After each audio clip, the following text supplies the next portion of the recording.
ഹരിശ്രീ ഗണപതയേ നമ. അവിഘ്നമസ്തു.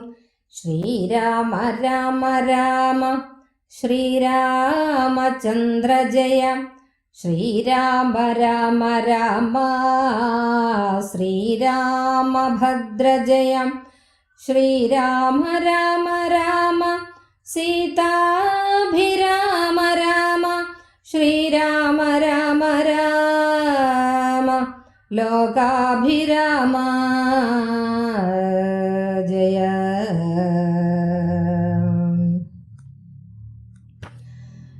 ഭക്തി പൂണ്ടിദ്ധം വീണു വണങ്ങി സ്തുതിച്ചപ്പോൾ ഭക്തവത്സലൻ പുരുഷോത്തമൻ അരുൾ ചെയ്തു, മാതാവേ, ഭവതിക്കെന്തിഷ്ടമാകുന്നതെന്നാൽ ഏതും അന്തരമില്ല ചിന്തിച്ച വണ്ണം വരും. ദുർമതം വളർന്നൊരു രാവണൻ തന്നെ കൊന്നു സമ്മോദം ലോകങ്ങൾക്കു വരുത്തിക്കൊള്ളുവാൻ മുന്നം ബ്രഹ്മശങ്കര പ്രമുഖാമര പ്രവരന്മാർ നിർമ്മല പദങ്ങളാൽ സ്തുതിച്ചു സേവിക്കയാൽ മാനവവംശത്തിങ്കൽ നിങ്ങൾക്കു തനയനായി മാനുഷവേഷം പൂണ്ട് ഭൂമിയിൽ പിറന്നു ഞാൻ. പുത്രനായി പിറക്കണം ഞാൻ തന്നെ നിങ്ങൾക്കെന്നു ചിത്തത്തിൽ നിരൂപിച്ചു സേവിച്ചു ചിരകാലം.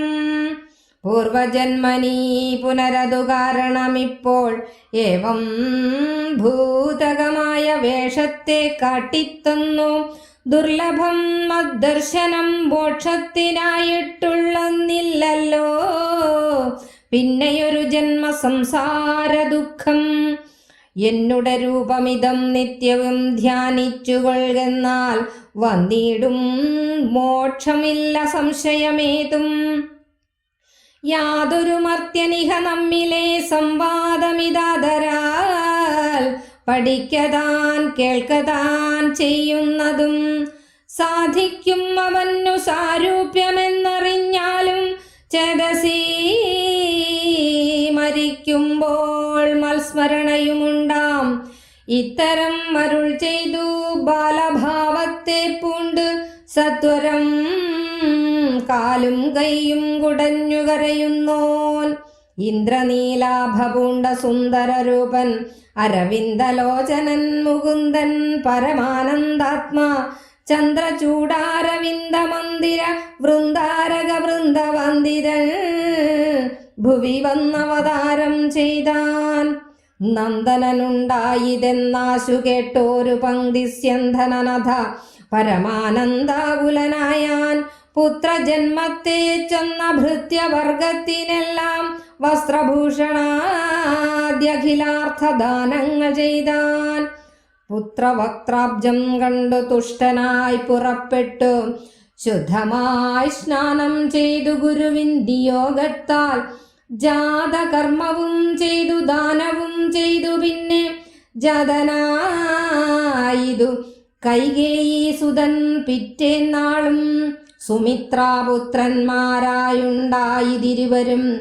അമിത്രാന്തകൻ ദശരഥനും യഥാവിധി ചെയ്തിതു ജാതകർമ്മം. ബാലന്മാർക്കെല്ലാവർക്കും പെയ്തിതു സന്തോഷം കൊണ്ടശ്രുക്കൾ ജനങ്ങൾക്കും. സ്വർണരത്നൗഘവസ്ത്ര ഗ്രാമാധിപദാർത്ഥങ്ങൾ എണ്ണമില്ലാതോളം ദാനം ചെയ്തു ഭൂദേവാനാം. വിണ്ണവർ നാട്ടിലുമുണ്ടായിതു മഹോത്സവം. കണ്ണുകളായിരവും തെളിഞ്ഞു മഹേന്ദ്രനും. സമസ്ത ലോകങ്ങളും ആത്മാവ് മംഗലെ രമിച്ചിടുന്നു നിത്യമെന്നോർത്തു വസിഷ്ഠനും. ശ്യാമള നിറം പൂണ്ട കോമളകുമാരനു രാമനെന്നൊരു തിരുനാമവുമിട്ടാനല്ലോ. ഭരണനിപുണനാം കൈകേയി തനയനു ഭരതനെന്നു നാമമരുളി ചെയ്തു മുനി. ലക്ഷ്മണാന്വിതനായ സുമിത്രാതനയനു ലക്ഷ്മണനെന്നു തന്നെ നാമവും അരുൾ ചെയ്തു. ശത്രുവൃന്ദത്തെ ഹനിച്ചിടുക നിമിത്തമായി ശത്രുഘ്നെന്നു സുമിത്രാത്മജാവരജനും നാമധേയവും 4 പുത്രർക്കും വിധിച്ചേവം ഭൂപാലനും ഭാര്യമാരുമായി ആനന്ദിച്ചാൻ. എല്ലാവർക്കും നമസ്കാരം. ഓം നമഃ ശിവായ. ശ്രീരാമചന്ദ്രപ്രഭുവിൻ്റെ അനുഗ്രഹം എല്ലാവർക്കും ഉണ്ടാകട്ടെ. നമ്മുടെ രാമായണം ക്ലാസ് തുടരുകയാണ്.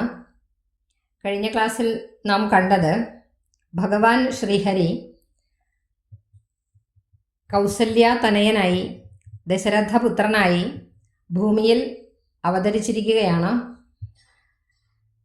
കൗസല്യാമാതാവിന് തൻ്റെ ശംഖചക്ര ഗദാപത്മരൂപത്തിൽ ഭഗവാൻ ദർശനം കൊടുത്തിരിക്കുകയാണ്. അപ്പോൾ കൗസല്യ ഭഗവാനെ സ്തുതിക്കുന്നത് നമ്മൾ കണ്ടതാണ്. അവസാനം കൗസല്യ ഇപ്രകാരമാണ് പറഞ്ഞു വെച്ചത്: അങ്ങയുടെ ലൗകികമായ ഈ ഒരു അലൗകികമായ വിഷ്ണു രൂപം മറ്റുള്ളവർ കാണുന്നതിന് മുൻപ് തന്നെ അവിടുന്ന് മറയ്ക്കുകയും എനിക്ക് ലാളിക്കാൻ പറ്റിയ ഒരു ബാലഭാവത്തിൽ വരണം, പുത്രവാത്സല്യം എന്നുള്ള വ്യാജേന ഈ ദുഃഖ സംസാരം, അതായത് സംസാരാർണവം കടക്കാനായിട്ടുള്ള ഒരവസരം എനിക്കുണ്ടാക്കി തരണമെന്നും പറയുന്നതാണ്. അവിടെയാണ് നമ്മൾ നിന്നത്. നമുക്ക് നോക്കാം. ഭക്തി പൂണ്ടിത്തം വീണുവണങ്ങി സ്തുതിച്ചപ്പോൾ ഭക്തവത്സലൻ പുരുഷോത്തമൻ അരുൾ ചെയ്തു: മാതാവേ, ഭവതിക്കെന്തിഷ്ടമാകുന്നതെന്നാൽ ഏതും അന്തരമില്ല, ചിന്തിച്ചവണ്ണം വരും. ഭക്തി പൂണ്ടിത്തം ഇപ്രകാരം ഭക്തി പൂണ്ട് കൗസല്യ വീണുവണങ്ങി സ്തുതിച്ച സമയത്ത് ഭക്തവത്സലനായ ആ പുരുഷോത്തമൻ പരമ്പൊരുൾ അരുൾ പറയുകയാണ് മാതാവിനോട്: മാതാവേ, ഭവതിക്കെന്തിഷ്ടമാകുന്നു, ഭവതി എന്താണോ വിചാരിക്കുന്നത്, മനസ്സിൽ വിചാരിക്കുന്നത്, അതിന് യാതൊരു മാറ്റവും ഉണ്ടാവില്ല, അതേപോലെ തന്നെ സംഭവിക്കും. ഏതും അന്തരമില്ല, ചിന്തിച്ച വണ്ണം വരും. അന്തരം എന്ന് പറഞ്ഞ മാറ്റമാണ്. യാതൊരു തരത്തിലുള്ള വ്യത്യാസങ്ങളോ മാറ്റങ്ങളോ ഒന്നും ഉണ്ടാവില്ല. അമ്മ എന്താണോ വിചാരിച്ചത്, മാതാവ് എന്താണോ വിചാരിച്ചത്, അത് തന്നെ വരും എന്നാണ് ഭഗവാൻ പറയുന്നത്. ദുർമതം വളർന്നൊരു രാവണൻ തന്നെ കൊന്ന് സമ്മോദം ലോകങ്ങൾക്ക് വരുത്തിക്കൊള്ളുവാൻ മുൻപ് ബ്രഹ്മശങ്കര പ്രമുഖ അമരപ്രവരന്മാർ നിർമ്മല പദങ്ങളാൽ സ്തുതിച്ച് സേവിക്കയാൽ മാനവ വംശത്തിങ്കൽ നിങ്ങൾക്കു തനയനായി മാനുഷവേഷം പൂണ്ട് ഭൂമിയിൽ പിറന്നു ഞാൻ. അവിടെയാണ് അർത്ഥപൂർത്തി വരുന്നത്. ദുർമതം വളർന്നൊരു രാവണൻ തന്നെ, ദുർമതം അഹങ്കാരം വളർന്ന രാവണനെ കൊന്ന് സമ്മോദം, എല്ലാവർക്കും സന്തോഷം, അതായത് ലോകത്തിന് മുഴുവനും സന്തോഷം വരുത്തുവാനായിട്ട് ഞാൻ പണ്ട് ബ്രഹ്മാവ്, ശങ്കര പ്രമുഖാദികളായ ബ്രഹ്മാവ്, മഹേശ്വരൻ മുതലായ പ്രമുഖന്മാരായ പ്രമുഖന്മാരെല്ലാവരും കൂടെ വന്ന് നിർമ്മല പദങ്ങളാൽ സ്തുതിച്ചു സേവിക്കയാൽ, നിർമ്മലമായ കീർത്തനങ്ങളാൽ എന്നെ സ്തുതിച്ചതുകൊണ്ട് മാനവവംശത്തിങ്കൽ നിങ്ങൾക്ക് തനയനായി മാനുഷവേഷം പൂണ്ട് ഭൂമിയിൽ പിറന്നു ഞാൻ. അങ്ങനെയാണ് ഞാൻ മാനവവംശത്തിൽ, മനുഷ്യവംശത്തിൽ നിങ്ങൾക്ക് തനയനായി പുത്രനായിട്ട് മാനുഷവേഷം പൂണ്ട്, മനുഷ്യ ശിശുവിൻ്റെ വേഷം പൂണ്ട് ഞാൻ ഭൂമിയിൽ പിറന്നത്. പുത്രനായി പിറക്കണം മാത്രമല്ല, പുത്രനായി പിറക്കണം ഞാൻ തന്നെ നിങ്ങൾക്കെന്നു ചിത്തത്തിൽ നിരൂപിച്ചു സേവിച്ചു ചിരകാലം. അപ്പോൾ നിങ്ങൾ ചിരകാലം, വളരെ കാലം പുത്രനായിട്ട് ഞാൻ തന്നെ പിറക്കണം എന്ന് വിചാരിച്ച് മനസ്സിൽ നിരൂപിച്ചുകൊണ്ട്, ചിത്തത്തിൽ നിരൂപിച്ചു, മനസ്സിൽ നിരൂപിച്ചുകൊണ്ട് വളരെ കാലം നിങ്ങൾ തപസ് ചെയ്തല്ലോ. പൂർവജന്മനി പുനരതു കാരണം ഇപ്പോൾ ഏവം ഭൂതകമായ വേഷത്തെ കാട്ടിത്തന്നു. വളരെ കാലം നിങ്ങൾ എന്നെ തപസ് ചെയ്തതുകൊണ്ടാണ് ഞാൻ ഇപ്രകാരം വന്ന് നിങ്ങളുടെ മകനായിട്ട് വന്നു ചേർന്നത്. തന്നെ എന്ന് പറഞ്ഞാൽ മകനാണ്. ചിരകാലം, വളരെ കാലം ഇങ്ങനെ ഞാനിങ്ങനെ ഒരു വേഷത്തിൽ വന്നത്, നിങ്ങളുടെ മകനായിട്ട് വന്നത് നിങ്ങൾ എന്നെ ഭജിച്ചത് കൊണ്ടാണ്. പുത്രനായി ഞാൻ തന്നെ പിറക്കണമെന്ന് പറഞ്ഞുകൊണ്ട് നിങ്ങൾ തപസ് ചെയ്തു, മനസ്സിൽ വിചാരിച്ചുകൊണ്ട് തപസ് ചെയ്തതിൻ്റെ ഫലമായിട്ടാണ് ഞാൻ ഇപ്പോൾ വന്ന് പിറന്നതും ഈ വേഷത്തെ, എൻ്റെ ഈ ഒരു രൂപത്തെ കാട്ടിത്തന്നതും അതുകൊണ്ട് തന്നെയാണ്. പിന്നെ ഭഗവാൻ പറയുകയാണ്, ദുർലഭം മദ്ദർശനം മോക്ഷത്തിനായിട്ടുള്ളൊന്നില്ലല്ലോ പിന്നെയൊരു ജന്മസംസാര ദുഃഖം. ദുർലഭം മദ്ദർശനം, മദ്ദർശനം എൻ്റെ ദർശനം ദുർലഭമായിട്ടേ കിട്ടുകയുള്ളൂ, ആർക്കും അങ്ങനെ ലഭിക്കുന്നതല്ല. മോക്ഷാർത്ഥികളായ സന്യാസി വര്യന്മാരൊക്കെ തന്നെ ചിരകാലം തപസ് ചെയ്തിട്ട് പോലും കാണാത്തതായ ആ രൂപമാണ് കൗസല്യാദേവിക്ക് കാണിച്ചു കൊടുത്തിരിക്കുന്നത്.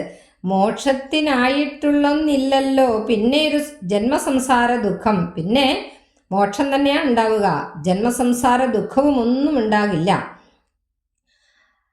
അപ്പോൾ ഇവിടെ ദശരഥനും കൗസല്യയും ആരാണെന്ന് പറയുന്നുണ്ട്. പൂർവ്വജന്മത്തിൽ അവർ ദശരഥൻ കശ്യപ പ്രജാപതിയും കൗസല്യ അതിഥിയുമായിരുന്നു. അങ്ങനെയാണ് അവർ വിഷ്ണുപുത്രനായി ജനിക്കണമെന്ന് വിചാരിച്ചുകൊണ്ട് തപസ് ചെയ്തത്. അതിൻ്റെ ഫലമായിട്ടാണ് ഭഗവാൻ അവരുടെ മകനായിട്ട് പിറന്നത്. ഭഗവാൻ തന്നെ പറയുന്നു, ഇനി നിങ്ങൾക്ക് മോക്ഷത്തിനായിട്ട് മറ്റൊന്നും നോക്കേണ്ട ആവശ്യമില്ല, ജന്മസംസാര ദുഃഖം നിങ്ങൾ തീർച്ചയായിട്ടും കടന്നിരിക്കുന്നു.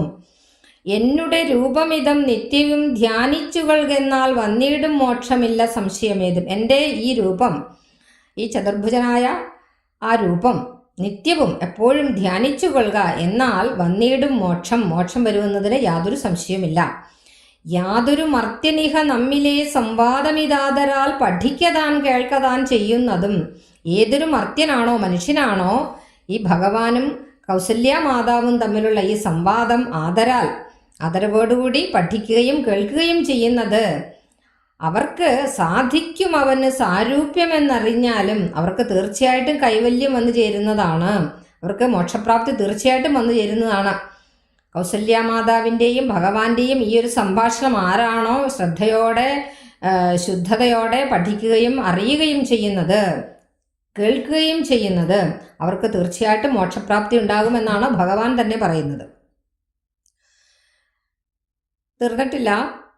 ചേതസി മരിക്കുമ്പോൾ മൽസ്മരണയുണ്ടാം. മനസ്സിൽ മരിക്കുന്ന സമയത്ത് നാരായണ സ്മരണ ഉണ്ടാവണം, എങ്കിൽ മാത്രമേ ആ വൈകുണ്ഠപ്രാപ്തി ഉണ്ടാകുകയുള്ളൂ, മോക്ഷപ്രാപ്തി ഉണ്ടാകുകയുള്ളൂ. അപ്പോൾ ഞാൻ മരിക്കുന്ന സമയത്ത് ആ സമയത്ത് ഞാൻ ജപിച്ചോളാം അല്ലെങ്കിൽ സ്മരിച്ചോളാം എന്ന് പറഞ്ഞാൽ അവിടെ സ്മരണയൊന്നും ഉണ്ടാവില്ല, നിത്യമായിട്ടുള്ള ഒരു സ്മരണ ഉണ്ടാകണം. അപ്പോൾ മാത്രമാണ് ഭഗവാന്റെ ആ ഒരു രൂപം അല്ലെങ്കിൽ ഭഗവാന്റെ നാമം നമുക്ക് ആ ഒരു സമയത്ത് മരണസമയത്ത് സ്മരിക്കണമെങ്കിൽ നിത്യവും നമ്മൾ ഈ ജീവിതകാലം മുഴുവൻ നിങ്ങൾ ജപിച്ചുകൊണ്ടേയിരിക്കണം, സ്മരിച്ചുകൊണ്ടേയിരിക്കണം ഭഗവാനെ. ഇത്തരം അരുൾ ചെയ്തു ബാലഭാവത്തെ പൂണ്ട് സത്വരം കാലും കൈയും കുടഞ്ഞു കരയുന്നോൻ. ഇപ്രകാരം പറഞ്ഞുകൊണ്ട് ഭഗവാൻ ബാലഭാവത്തെ പൂണ്ട് മനുഷ്യ ശിശുവായിട്ട് മാറി സത്വരം ഉടനെ തന്നെ കൈയും കാലും ഒക്കെ കുടഞ്ഞ് കരയാൻ തുടങ്ങി. ശിശുക്കൾ അങ്ങനെയാണല്ലോ കരയുന്നത്. നോക്കൂ അടുത്തത്. ഇന്ദ്രനീലാഭപൂണ്ട സുന്ദര രൂപൻ അരവിന്ദലോചനൻ മുകുന്ദൻ പരമാനന്ദാത്മാ അരവിന്ദ മന്ദിര വൃന്ദാരക വന്ദിതൻ ഭുവി വന്നവതാരം ചെയ്താൻ. ഭഗവാനെ പറയുകയാണ്, ഇന്ദ്രനീലാഭപൂണ്ട സുന്ദര രൂപൻ. ഇന്ദ്രനീലത്തിൻ്റെ നിറമാണ്, ആഭ എന്ന് പറഞ്ഞാൽ ശോഭയാണ്, ഇന്ദ്രനീലക്കല്ലിൻ്റെ ശോഭയുള്ള അരവിന്ദ സുന്ദരരൂപൻ അരവിന്ദലോചനനാണ്. അരവിന്ദൻ താമരയാണ്, താമരക്കണ്ണനായ ആ ഭഗവാൻ മുകുന്ദൻ പരമാനന്ദ സ്വരൂപൻ ചന്ദ്രചൂഡ അരവിന്ദ മന്ദിര വൃന്ദാരക വന്ദിതൻ ഭുവി വന്ന് അവതാരം ചെയ്തു. അപ്പോൾ അങ്ങനെ ചന്ദ്രചൂഡാരവിന്ദ മന്ദിര വൃന്ദാരക വന്ദിതൻ. അപ്പോൾ ചന്ദ്രചൂഡൻ ആരാണ്? ഭഗവാൻ മഹേശ്വരനാണ്. അരവിന്ദ മന്ദിരൻ താമര മന്ദിരമായിട്ടുള്ളയാള് ബ്രഹ്മാവാണ്. വൃന്ദാരക വൃന്ദം എന്ന് പറഞ്ഞാൽ ദേവസമൂഹമാണ്, ദേവന്മാരാണ്. അപ്പോൾ ഇവരാലൊക്കെ വന്ദിക്കപ്പെടുന്ന ഭഗവാൻ ആരാലൊക്കെയാണ് വന്ദിക്കപ്പെടുന്നത്? ശിവനാലും ബ്രഹ്മാവിനാലും ദേവന്മാരാലും വന്ദിക്കപ്പെടുന്ന ആ ഭഗവാൻ ഭുവി വന്ന് അവതാരം ചെയ്തു, ഭൂമിയിൽ വന്ന് അവതാരം ചെയ്തിരിക്കുകയാണ്. മേൽപ്പറഞ്ഞ വരികളുടെ ആശയം ഒന്നുകൂടെ പറയാം. കൗസല്യ ഭക്തിപൂർവം ഇങ്ങനെ വീണ് വണങ്ങിക്കൊണ്ട് ഭഗവാനെ സ്തുതിച്ചപ്പോൾ ഭക്തവത്സലനായ ഭഗവാൻ ഇപ്രകാരം പറഞ്ഞു, അമ്മേ, ഭവതിക്ക് എന്താണ് ഇഷ്ടമായത് അത് ഒരു വ്യത്യാസവുമില്ലാതെ വിചാരിച്ചതുപോലെ തന്നെ നടക്കും. അഹങ്കാരിയായ രാവണനെ വധിച്ച് ലോകർക്കെല്ലാം സന്തോഷം നൽകുന്നതിനു വേണ്ടി ബ്രഹ്മാവ്, ശിവൻ തുടങ്ങിയ ദേവന്മാർ അപേക്ഷിച്ചതിനാലാണ് മനുഷ്യവംശത്തിൽ നിങ്ങളുടെ പുത്രനായി മനുഷ്യരൂപം സ്വീകരിച്ച് ഞാൻ ഭൂമിയിൽ ജനിച്ചത്. കഴിഞ്ഞ ജന്മത്തിൽ ഞാൻ നിങ്ങളുടെ മകനായി ജനിക്കണമെന്ന് അപേക്ഷിച്ചുകൊണ്ട് വളരെ കാലം നിങ്ങൾ എന്നെ ഭജിക്കുകയുണ്ടായി. അത് നിമിത്തമാണ് നിങ്ങൾക്ക് ഇപ്പോൾ എൻ്റെ ഈ രൂപം ഞാൻ കാട്ടിത്തന്നത്. കാണാൻ പ്രയാസമുള്ള എൻ്റെ ഈ ദർശനം മോക്ഷത്തിനുള്ള ഏകമാർഗമാണ്. ദർശനം ലഭിച്ചു കഴിഞ്ഞാൽ ജനന മരണമാകുന്ന സംസാരത്തിൽ നിന്നുണ്ടാകുന്ന ദുഃഖം ഉണ്ടാവുകയേയില്ല. എൻ്റെ ഈ രൂപം നിത്യവും ധ്യാനിച്ചു കൊള്ളുക, എങ്കിൽ നിങ്ങൾക്ക് മോക്ഷം ലഭിക്കുന്നതാണ്, യാതൊരു സംശയവും വേണ്ട. നാം തമ്മിൽ നടന്ന ഈ സംഭാഷണം പഠിക്കുകയും കേൾക്കുകയോ ചെയ്യുന്നവന് മരണസമയത്ത് എന്നെ സ്മരണയുണ്ടാകും. മരണാനന്തരം എന്നോട് സാരൂപ്യം പ്രാപിക്കാൻ കഴിയും. മഹാവിഷ്ണു ഇപ്രകാരം പറഞ്ഞിട്ട് ശിശുരൂപം സ്വീകരിച്ച് കൈയും കാലും കുടഞ്ഞ് കരയാൻ തുടങ്ങി. ഇന്ദ്രനീലം പോലെ ശോഭയുള്ള സുന്ദരനും പങ്കജവിലോചനനും പരമാനന്ദ സ്വരൂപനുമായ ഭഗവാൻ ശിവൻ, ബ്രഹ്മാവ് തുടങ്ങിയ ദേവസമൂഹത്താൽ വന്ദിക്കപ്പെടുന്നവനുമായ ആ മുകുന്ദൻ മഹാവിഷ്ണു അങ്ങനെ ഭൂമിയിൽ അവതരിച്ചു. അടുത്ത ഭാഗം നമുക്ക് നോക്കാം. നന്ദനനുണ്ടായിതെന്ന ആശു കേട്ടോരു പങ്ക്തിസ്യന്ധനനഥ പരമാനന്ദാകുലനായാൻ. നന്ദനുണ്ടായി, പുത്രനുണ്ടായതെന്ന്, എനിക്ക് പുത്രനുണ്ടായിട്ടുണ്ട് എന്നുള്ളത് കേട്ടിട്ട് ആ പങ്ക്തിസ്യന്ധനൻ എന്നുവെച്ചാൽ ദശരഥന് പരമാനന്ദാകുലനായാൻ. ദശരഥൻ പരമാനന്ദത്താൽ ആകുലനായി തീർന്നു. എന്താ ചെയ്യേണ്ടതെന്ന് മനസ്സിലാകുന്നില്ല. അത്രയും ആനന്ദത്തിൻ്റെ ആ ഒരു അബ്ദിയിലാണുള്ളത്. പുത്രജന്മത്തെ ചെന്ന ഭൃത്യവർഗത്തിനെല്ലാം വസ്ത്ര ഭൂഷണ ആദ്യ അഖിലാർത്ഥ ദാനങ്ങൾ ചെയ്താൻ. പുത്രനുണ്ടായി എന്ന് ഭൃത്യവർഗം ചെന്ന് പറയുകയുണ്ടായി മഹാരാജാവിനോട്. അവർക്ക് വളരെ സന്തോഷത്തോടുകൂടി വസ്ത്രങ്ങളും ഭൂഷണങ്ങൾ, ആഭരണങ്ങളും മറ്റും പലതരത്തിൽ അർത്ഥങ്ങൾ, ധനങ്ങൾ അവർക്ക് ദാനം ചെയ്യുകയുണ്ടായി. പുത്ര വക്രാബ്ജം കണ്ട് തുഷ്ടനായി പുറപ്പെട്ടു. പുത്രൻ്റെ ആ വക്രം, മുഖമാകുന്ന കമലം, മുഖകമലം കാണുന്നതിന് വേണ്ടി വളരെ സന്തോഷത്തോടുകൂടി പുറപ്പെടുകയാണ് രാജാവ്. ശുദ്ധനായി സ്നാനം ചെയ്തു ഗുരുവിൻ നിയോഗത്താൽ. ഗുരു പറഞ്ഞു, വസിഷ്ഠ ഭഗവാൻ ഗുരു പറഞ്ഞു, ശുദ്ധനായി സ്നാനമൊക്കെ ചെയ്തിട്ട് വരിക, സ്നാനം ചെയ്ത് ശുദ്ധനായിട്ട് വരുവാൻ പറഞ്ഞു. ശേഷം ജാതക കർമ്മവും ചെയ്ത് ദാനവും ചെയ്തു. ജാതക കർമ്മം നടത്തുകയാണ്. അതിനുശേഷം ദാനമൊക്കെ ചെയ്തു. പിന്നെ ജാതനായിതു കൈകേയി സുതൻ പിറ്റേന്നാളും. മൂത്തപുത്രൻ കൗസല്യ പ്രസവിച്ചതിന് ശേഷം കൈകേയിയാണ് പിറ്റേന്നാള് പ്രസവിക്കുന്നത്. അതിനടുത്ത ദിവസം സുമിത്രാപുത്രന്മാരുണ്ടായതിരുവരും അമിത്രാന്തകൻ ദശരഥനും യഥാവിധി ചെയ്തിതു ജാതകർമ്മം ബാലന്മാർക്കെല്ലാവർക്കും. തൊട്ടടുത്ത ദിവസം കൗസല്യ പ്രസവിച്ചതിൻ്റെ തൊട്ടടുത്ത ദിവസം കൈകേയി ഒരു പുത്രനെ പ്രസവിച്ചു. അതിൻ്റെ തൊട്ടടുത്ത ദിവസം സുമിത്ര 2 പുത്രന്മാർക്ക് ജന്മം കൊടുക്കുകയുണ്ടായി. ആ അമിത്രാന്തകനായ, ആ ശത്രുവിനെ ഹനിക്കുന്നവനായ ആ ദശരഥൻ യഥാവിധി പ്രകാരമാണോ ചെയ്യേണ്ടത് അതേപോലെ തന്നെ കുട്ടികളുടെ ബാലന്മാർക്ക് പറഞ്ഞാൽ പുത്രന്മാരുടെ ജാതക കർമ്മങ്ങളൊക്കെ ചെയ്യുകയുണ്ടായി. പെയ്തിതു സന്തോഷം കൊണ്ട് അശ്രുക്കൾ ജനങ്ങൾക്ക് വളരെയധികം സന്തോഷമുണ്ടായി. കാരണം ഇത്രയും നാളും തങ്ങളുടെ രാജാവിൻ്റെ കാലശേഷം രാജ്യം ഭരിക്കാൻ ആരാണ് ഉണ്ടാവുക? രാജാവിന് പുത്രന്മാരുമില്ല. ആ ഒരു ദുഃഖം പ്രജകൾക്കും ഉണ്ടായിരുന്നു. അതുകൊണ്ട് ആ ദുഃഖവും മാറിയിരിക്കുകയാണ്. അതുകൊണ്ട് അവർക്ക് വളരെയധികം സന്തോഷമുണ്ടായി. സന്തോഷ കണ്ണുനീരൊഴുക്കുകയാണ് അവർ, പ്രജകൾ. സന്തോഷം കൊണ്ട് അശ്രുക്കൾ, അശ്രു എന്ന് പറഞ്ഞാൽ കണ്ണുനീര്. സ്വർണ രത്നൗഘ വസ്ത്ര ഗ്രാമാദി പദാർത്ഥങ്ങൾ എണ്ണമില്ലാതോളം ദാനം ചെയ്ത് ഭൂദേവന്മാർക്ക്, ഭൂദേവൻ എന്ന ബ്രാഹ്മണന്മാരാണ്, ബ്രാഹ്മണന്മാർക്ക് സ്വർണം, രത്നം, വസ്ത്രം, ഗ്രാമം, മറ്റു പല സാധനങ്ങളും പലതും എണ്ണമില്ലാതോളം ദാനം ചെയ്തു. അവർക്കൊക്കെ ദാനം ചെയ്തു. വിണ്ണവർ നാട്ടിലുമുണ്ടായത് മഹോത്സവം. ഇവിടെ ഭൂമിയിൽ എല്ലാവരും സന്തോഷിക്കുമ്പോൾ വിണ്ണിൽ, ആകാശത്ത്, സ്വർഗത്തിൽ എല്ലാവരും സന്തോഷിക്കുകയാണ്. അവരും മഹോത്സവം കൊണ്ടാടുകയാണ്. ഭഗവാൻ അവതരിച്ചിരിക്കുകയാണ്. കണ്ണുകൾ 1000 തെളിഞ്ഞ് മഹേന്ദ്രൻ ദേവേന്ദ്രനാണ്. ദേവേന്ദ്രൻ്റെ 1000 കണ്ണുകളും നിറഞ്ഞു. സഹസ്രപക്ഷം എന്നാണല്ലോ മഹേന്ദ്രനെ പറയുന്നത്. 1000 കണ്ണുകളും തെളിഞ്ഞു. അപ്പം മഹേന്ദ്രൻ്റെ കണ്ണ് തെളിയാൻ കാരണം എന്താണ്? രാവണൻ്റെയൊക്കെ ശല്യം കാരണം ദേവന്മാർക്ക് ദേവലോകത്തിൽ ഇരിക്കപ്രതി ഉണ്ടായിരുന്നില്ല. അതുകൊണ്ട് ആ ഒരു ശല്യം മാറിക്കിട്ടാൻ പോവുകയാണ് എന്നുള്ളൊരു സന്തോഷമാണ് ദേവന്മാർക്കുള്ളത്.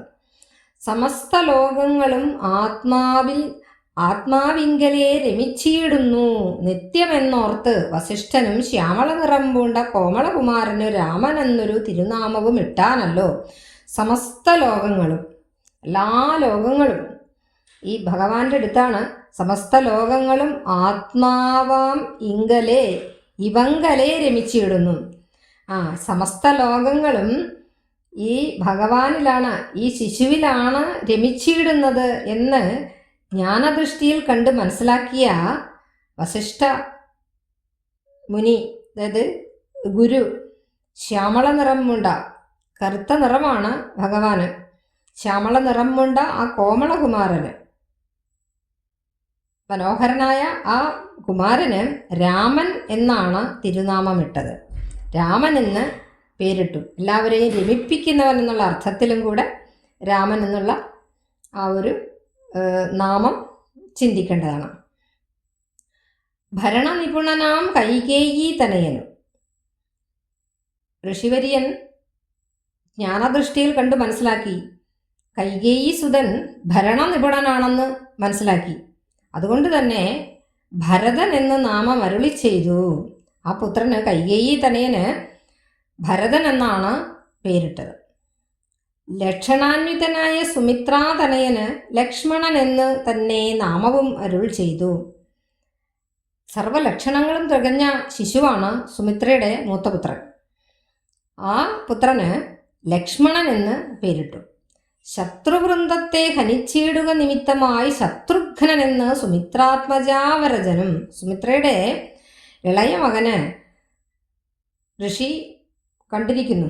ശത്രുവൃന്ദത്തെ, ശത്രുഘാതകനാണ്, ശത്രുക്കളെ മുഴുവൻ നശിപ്പിക്കുന്നവനാണ് ആ ശിശു വളർന്നു കഴിഞ്ഞാൽ. അതുകൊണ്ട് തന്നെ ശത്രുഘ്നൻ എന്ന്, ശത്രുക്കളെ നശിപ്പിക്കുന്നവനെന്ന പേരിട്ടു. അങ്ങനെ നാമധേയവും 4 പുത്രന്മാർക്കും വിധിച്ചേവം ഭൂമിപാലനും ഭാര്യമാരുമായി ആനന്ദിച്ചാൻ. 4 പുത്രന്മാർക്കും നാമധേയമൊക്കെ ഇട്ടിട്ടുണ്ട്. അങ്ങനെ ആ ഭൂമിപാലനായ ദശരഥൻ ഭാര്യമാരുമായിട്ട് വളരെയധികം ആനന്ദത്തോടുകൂടി അങ്ങനെ വസിക്കുകയാണ്, സസന്തോഷം വസിക്കുകയാണ്. മേൽപ്പറഞ്ഞ വരികളുടെ ആശയമൊന്ന് നമുക്ക് മൊത്തത്തിൽ നോക്കാം. അപ്പോൾ തനിക്ക് പുത്രനുണ്ടായി എന്ന വാർത്ത ദശരഥനെ ഭൃത്യവർഗം അറിയിക്കുകയുണ്ടായി. ദശരഥൻ ആനന്ദപരവശനായി. പുത്രൻ്റെ ജനനവിവരം അറിയിച്ച ഭൃത്യന്മാർക്കെല്ലാം തന്നെ വസ്ത്രങ്ങളും ആഭരണങ്ങളും ഒക്കെ ദാനം ചെയ്തു.